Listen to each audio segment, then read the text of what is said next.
Good morning, everyone. Good morning, Instagram. Good morning, YouTube. Good morning, Facebook. I think my screen is a bit blurry. Okay. I'm just going to wait for some of you guys to tune in. Good morning, Miss Monique on Instagram. Definitely say hi in the comment. Let me shout you out. Let me know where you're tuning in from. If this is your first time, definitely let me know it's your first time so I can shout you out. I'm in Orlando, Florida, and my name is 𝐏𝐥𝐞𝐚𝐬𝐞 𝐂𝐚𝐥𝐥. For those of you that are literally tuning in for the first time and don't know who I am, I'm an immigration attorney here, but I represent clients all over the United States and internationally with their family immigration matter as it pertains to the United States. My phone number is 407-995-6567. You can also send us a message on WhatsApp. Our WhatsApp is 404-333-8751. Okay, so Tamba, good morning. He says this is his first time. Awesome. Sexy Shane, good morning on Instagram. Good morning, MK Cash Money. I have missed seeing you. I haven't seen you in a while. Or am I mixing you up? Were you in Seattle before? Because you're saying you're watching from Brooklyn, New York. So I'm not sure if it's you or there's another MK that comes here all the time. Hi, Carrie from Panama City. Good morning, Ashani. Good morning, Nikki. Good morning, everybody. I have good morning, Sen Bliss. Your first time here. Thank you for tuning in. I have a good topic for you guys today. So let me just get right into it because I don't have that much time most days. Boo Zara says, hi Aisha, good morning. I spoke with you yesterday. My favorite lawyer so far, very professional. Oh my goodness, thank you so much. I appreciate that. Thank you. Okay, so today I just want to talk about preparing a marriage-based petition and increasing your chances for success. The worst thing I would tell you for me and probably most lawyers is somebody coming to you with a NOID, and for those of you who don't know what a NOID is, it's a notice of intent to deny that is literally like what I call hairy. And what I mean by hair is like there's so much that you've done wrong that it's almost virtually impossible to fix it. I mean, yeah, we do the best that we can, but it is always better to prepare properly. I'm sure most of you have heard saying, where, they say a penny wise, pound foolish, right? So the first thing I mean when I say that is a lot of times you as an immigrant, when you were put in an application to come into the United States, that is, to be a green card holder, that is one of the most significant and one of the most important decisions you make. And why? Because for a lot of people, this is a life-changing decision. This is something that if they attain a green card or they attain citizenship, it changes the trajectory of not only their life, but the trajectory of their legacy, their children to come, right? Because America is the greatest country, that gives you all this opportunity to be who and whatever you want to be, and all other countries are great, but you understand what I'm saying? There's a reason why people are trying to come to America. So in saying that, and because you know what is at stake, when you are putting together an application for a green card or an application to enter into the United States, you have to take it seriously. You have to do what you need to do properly so that it doesn't come hunting you down the line. And if you're not capable of doing that, you should consult with an attorney. You should hire an attorney if you have the ability to, because you do not want to make a mess that becomes detrimental to you ever getting your green card. So now let me circle back to the NOID. The worst thing that you can get is a marriage sham judgment of them saying, we are denying you because we believe that you married this person to circumvent the immigration process. That can be sometimes the language they use. Sometimes the language they'll use is that they will say, this is a sham marriage. This is a fraudulent marriage, or give me proof that this is not a sham marriage. Okay. These things, if you have this judgment, this is almost impossible. Even if you think, okay, you know what, I'm going to divorce that person, I'm going to marry another person, it's literally almost impossible to fix that unless you get it right and you get all your stuff right and together. Okay. So now that I'm off my pedestal, let me talk about what you need to do to make sure you increase your chances. So the first thing is, when you are applying for, coming to America or whatever it is, and you're submitting a visa, just like a tourist visa, F1 visa, it is critical that you do not make false claims on those applications, because those things affect you. It is critical that you don't let some of those people that claim that they fixed forms or they will help you fill out the application and they tell you, right, you're married, and you're really not married, that you don't do that. Because what happens is, you may have done it like 20 years ago and you're like, you know what? Oh, I didn't even remember that I did that. And then all of a sudden they're sending your notice of intent to deny, or an RFE saying, well, can you provide proof of your divorce? And you're like, wait, what? I was never married, but you wrote that in your visa application. So never think that whatever you wrote 20 years ago for your visa in whatever your home country is, that it's not going to come to haunt you. It will come to haunt you. So you want to make sure that you are honest, and as honest as you can be, because these things are going to haunt you. So that's number one. Number two, if you do get married to somebody, especially if you're one of those who just recently got divorced, and like you got divorced today, you married somebody the next day, just understand that automatically you have put a target on your head. Now, is it impossible for you to get a green card? Absolutely not. But if you got divorced in June and you got remarried in July or August or whatever it is, understand that more so than anybody else, you are going to need to be more prepared than a normal married couple, because automatically they are going to have an eyebrow raise.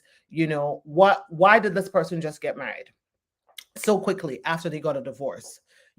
So you will have to prove that you're married. Okay, Crunk, the Hellraiser, and your comments. You are going to have to prove that your marriage is legitimate and you just didn't enter into it for a green card. So the first thing you want to be concerned about is your actual applications. You want to make sure, one, that you're completing your applications as truthfully as you can. A lot of people always ask, I work under the table. I don't want to list that. And I'm like, why lie? You work, USCIS is not stupid. They know people work under the table. If you're married to a U.S. citizen, if you're not claiming to be a U.S. citizen, which you should never claim to be a U.S. citizen, because that will bar you from ever becoming a green card holder or a U.S. citizen. But that being besides the point. But if you're married to a U.S. citizen and you work under the table, they understand people have to live. So a lot of times they will forgive you for that. They will not forgive you if you're a green card holder, if you did that, if you're married to a green card holder, if you did that. But if you're a U.S. citizen, if you're married to a U.S. citizen, they generally forgive you. So that's the first thing. Don't lie. Okay. The second thing is, you fill out applications. You want to make sure that you're listing your children. You don't want them to then come back and say, well, but what about this child? What about that child? And you didn't list those children. So that's the first thing. The second thing is, you want to make sure that your specific I-864, which is your affidavit of support, your financial affidavit of support, that is done correctly. That is the number one RFE that a lot of people get, which is that they will not list it correctly, or they will not calculate their income correctly. It is a very complex form, and most people, it's even confusing to those of us who do it all the time. Sometimes you have to make sure that you're calculating your adjusted gross income correctly, especially if you're on the cusp income-wise, and it is always important that you send a signed tax return. If you want to make life easy for yourself, you're better off going to go get your tax transcript from irs.gov. Okay? irs.gov. You can get your tax transcript. That will never be rejected, because if it's from irs.gov, then 100% it was filed. If you send them just taxes like your 1040 or whatever that your tax preparer sent, I am telling you guys, 9 times out of 10, most people's taxes are not signed, and I will take that to the bank. I cannot tell you how many times I've told my clients, take this back. We cannot use that. They're going to reject it. They're going to reject it. Go to IRS tax transcript, and get your tax transcript, because you're not thinking, your tax preparer, you're doing TurboTax, so they're like, okay, we're going to submit your tax, e-file it, and they don't sign it. And then they think, okay, well, we're going to sign it today and submit it. They will reject it. So you want to make sure that stuff is signed, but make it easy for yourself and just go get your IRS tax transcript, which will make your life easier. So that's one of the first things. And so now I'm talking about the minor things that are easy to correct. Okay. OJ Blazing, thank you so much. He says the ripple effects of your work expands throughout the world. Too much knowledge and wisdom. Thank you so much. You guys are so awesome. I love you guys so much for tuning in every morning. Okay. So I've talked about consistent info and sponsorship. Now let's talk about the big elephant in the room, which is proving you have a bona fide marriage. There are many, many, many, many things you can use to prove you have a bona fide marriage. And it is important that if you are an immigrant and you are trying to file for a green card, that things that you feel are annoying, you need to do it. Like I've had people say, well, we don't take pictures that much. Like, where are we going? But here's the thing. If you're filing for a green card, you need to do it. You need to take pictures. They need to see a relationship. And when I say take pictures, I'm not talking about, just you and your spouse sitting in the room, taking pictures, selfies, taking pictures of you guys making out or whatever. They don't want to see that. Those are all staged pictures. What they want to see is pictures of real life, real things happening. You guys going out, to Disney, you guys going out to Universal Studios, you guys going to Statue of Liberty. Do you understand what I'm saying? Like, I'm just giving you random things based on, where I live, wherever you live, basically. So sometimes people are like, I can't travel, we can't travel. I don't have people. But there are many things, even within your state, that you can do. They want to see pictures of family. They want to see pictures of friends, people that are around you guys. Because when you have a marriage, most people don't hide their marriage. Now, if you're in a same-sex marriage, it's a little bit different. And obviously there's a little bit more grace that's extended, because depending on what country you're from, if you're not out of the closet, it might be more difficult to be more open with that. So there's more grace there and other things that they're looking at. But if you are in a heterosexual relationship, they are expecting to see that.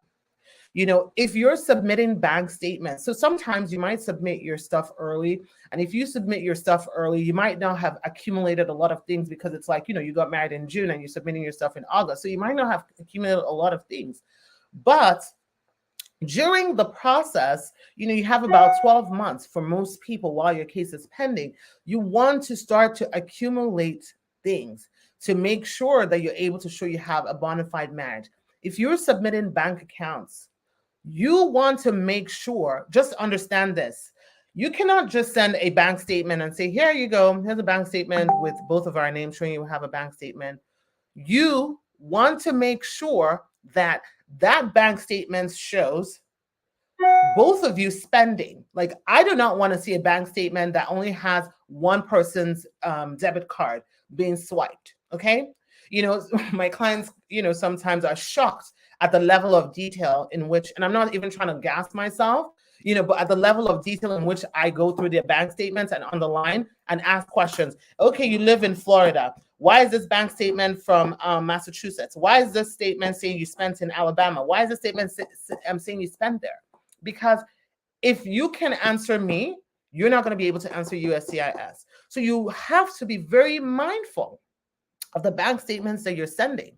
Your bank statements have to reflect your life, meaning you and your spouse are using those banks, on that bank statements, they need to see that transaction is happening, number one. Number two, they need to see husband and wife, or whatever, wife and wife, husband and husband, using that bank statement. That's number two or number three. And also, it has to be consistent with where you say you live. If your bank statements are not showing that, and you're going to give them, and they're showing something completely opposite, you are going to raise a red flag of, well, why are all these bank statements saying all of this? Now, I know that there are some people, especially those from the Caribbean, that do what they call, is it susu, or what? I think it's susu is what you guys call it.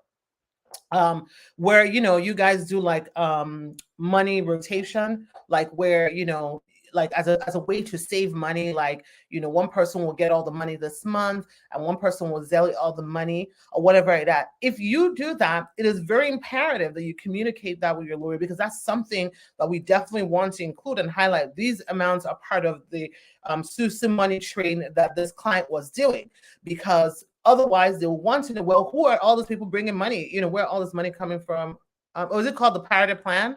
Okay, so somebody says it's called the Parity Plan. I think that's what it's called. I don't know, but I know it's called like SUSU or something like that. But basically, so you want to be able to explain that. So that's one thing. Another thing is if you file taxes, so even if your spouse chooses, let's say, your spouse chooses to file by themselves, but your spouse should never be filing as single. Your spouse should not be filing as head of household. They should be filing as married. Even if they're not filing married, filing jointly, they should at least be filing married, filing separately, just because they need to acknowledge their marriage, right? Sometimes, you have a spouse or a situation where, it makes sense to separate your taxes, but you have to be able to explain that when they ask that. Obviously, other things. How are you involved in your spouse's life? If you marry someone that they have children, what are you doing with the children? Do you take them to school? Are you listed as an emergency contact? Do you pick your children up from school? Those are all good things to send. A lot of times, people send me like greeting cards, like greeting cards, like, happy birthday card from their spouse, or, whatever it is. I will tell you that most of the time the officers will say, well, we don't know who wrote this. So good that you sent it, but we're not going to give it any weight. So what is more critical are things, messages between the two of you. So like, like if let's say, you guys have social media like Facebook or Instagram, and you post your spouse and people compliment you guys, oh, a power couple, great couple, happy anniversary. Those are good. And it's always good to have that and show the comments of people commenting, meaning that people are endorsing and acknowledging your marriage. I know this topic can go on forever. And I know I have like 10 more minutes, or actually 9 more minutes, so I might not be able to get through everything. I might do a part 2, because I see a bunch of questions.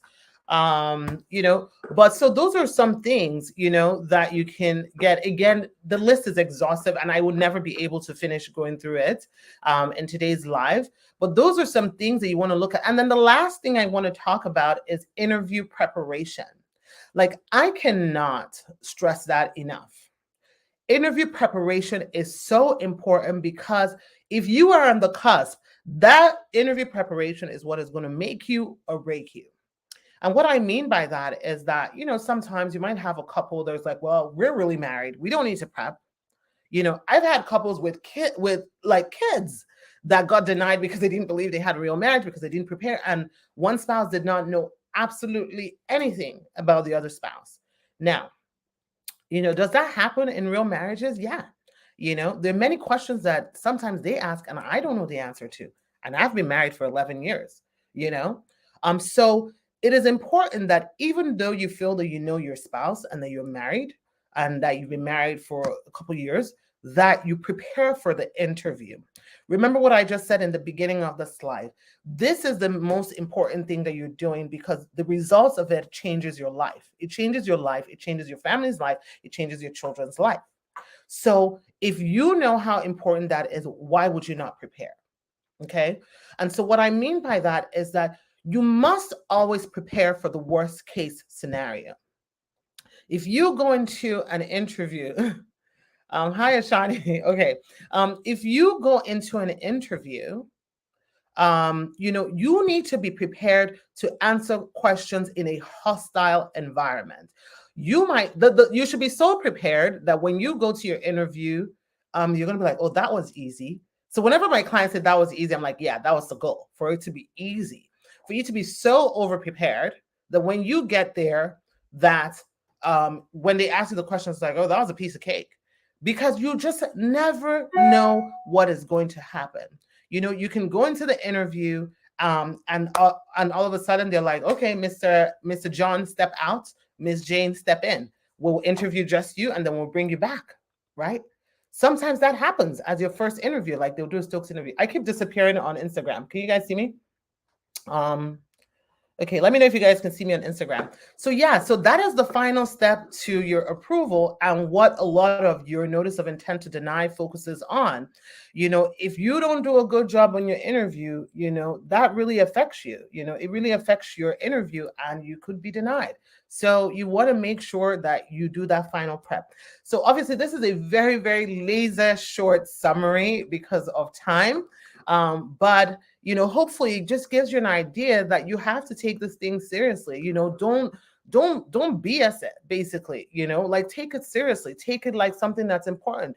Guys, you're dealing with the United States of America. There's no information they don't have on you. Okay, so you want to make sure that you're doing what you need to do. Okay, so let me take some questions. Shago, good morning from Grapevine, Texas. Good morning, Brandon from New York.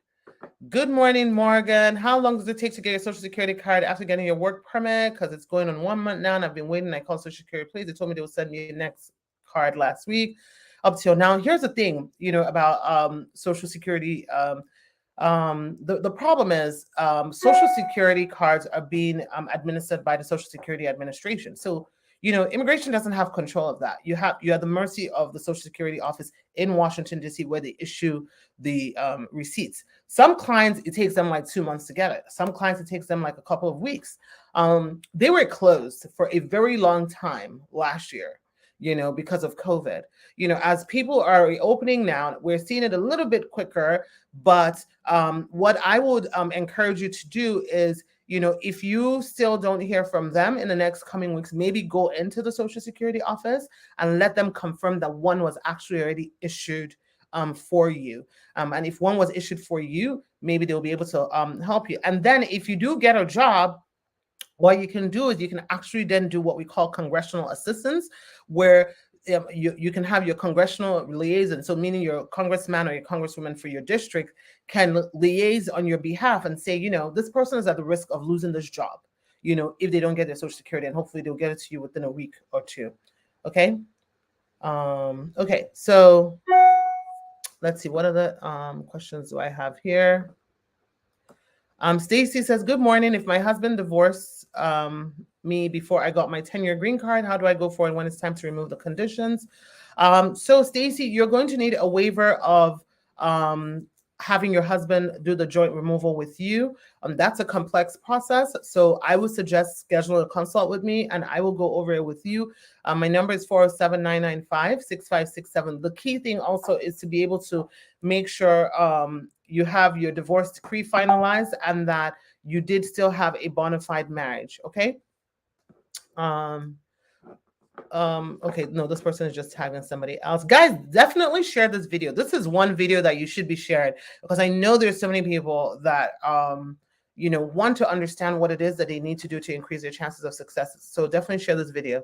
Somebody says, what are the best documents to show proof if both parties are living in different countries? This is actually a really good question. So one of the first things that I always say, if you are doing what we call consular processing, I always 100% recommend that you have a statement. You should always send a statement, like a personal statement about how you guys met each other, when you know, how you fell in love, how you got married, and all of that. It's really good to have that, you know. And that's number one. Another thing that people do when they are living in two different countries is that sometimes one person typically sends money to the other party. So having a record of the money that you're sending, whether you're using, you know, I don't know, TransferWise, money order, you know, whatever, World Remit, all the different ways people send money to each other, MoneyGram, you know, you definitely want to document that. If you guys talk on WhatsApp, make sure you go to your WhatsApp phone and your call history. You screenshot all the times that you guys you call each other and highlight that. You know, those are good indications to show your relationship. You know, obviously, if you go back if you go visit the person, you want to take pictures. In your statement, you want to write about what were things that were very meaningful that you did when you went back to that person's home country, or if it's also your home country or whatever it is. If you stayed at a hotel, having the hotel bill is good. If you have the visa that you got, or the stamp showing that you went to visit them, those are all things that help you to increase your chances. Okay. Okay, I have only 3 more minutes, guys. Let me see which quick question I can take. 𝐏𝐥𝐞𝐚𝐬𝐞 says, what if when a marriage ended up in an abusive, you ended up abused and you came out of the marriage without anything?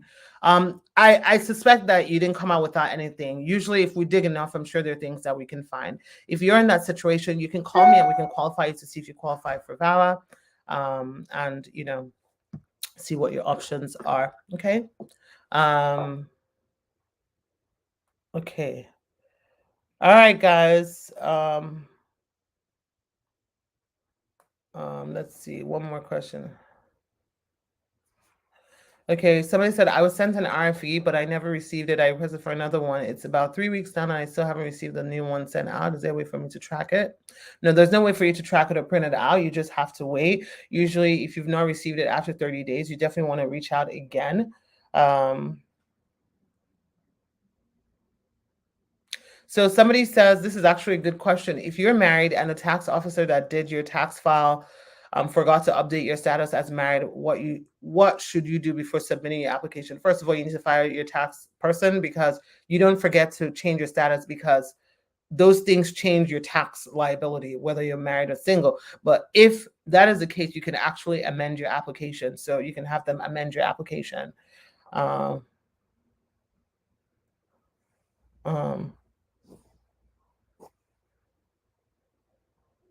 Sexy Shayna says, going to get to keep in touch with you about my filing. Talked to you like 2 months ago. Okay, so I'm not really sure the question, if you're asking me a question. Okay, guys. Okay, this is the last question. Morgan says, if you get an email saying USCI is ready for an interview, how long more should I look out for them to send it to me? That means absolutely nothing. What they just are saying is that they have everything that they need, is essentially what they're saying. They can say that and they may not even schedule you for like 6 months, So it's just basically saying we have everything that we need right now to schedule you. So that's all it's saying.